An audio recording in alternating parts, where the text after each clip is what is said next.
Mayong buntag guys, so naademi karon diri sa Bolivar. Kay naademi karon parade.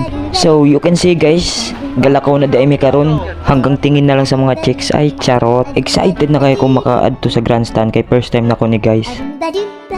So you can see guys, ang aga pero ang init na kaayo.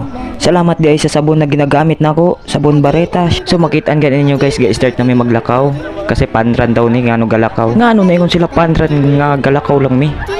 Shout out sa mga classmate nako nasa likod. Hindi tungod sa inyo hindi mo kumalakaw parade. So you can see guys, amo di ay ning Bolivar, diri ginahimo ang palaro, diri ginahimo ang basketball, volleyball at marami pang iba. Kapoy lakaw de, pungko lagi.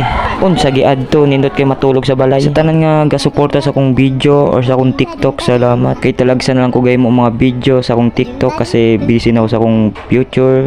Ay, charot. So guys, kung makikita ninyo diri ang grandstand, sobra kayo kadako.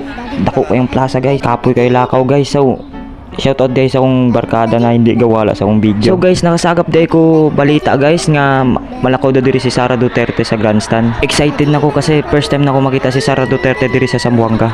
So guys, kung makikita ninyo galakaw na pud ko. Kay kabalo na mo basta lalaki, hindi gina makapondo sa isa ka lugar, di ba guys? Kay mangita gid ko nindot nga view, kabalo na mo ana guys, di ba mga lalaki, ganyan tayo. Kung makita ninyo guys, puro estudyante lang ni naa diri sa grandstand.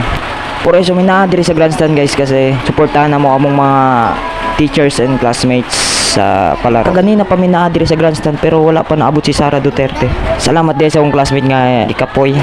So guys, malakaw di ay mi karon dito guys kasi may nabalitaan mi maabot na daw si Sara Duterte. So excited na bi guys. So you can see guys, excited na pud yung barkada ko.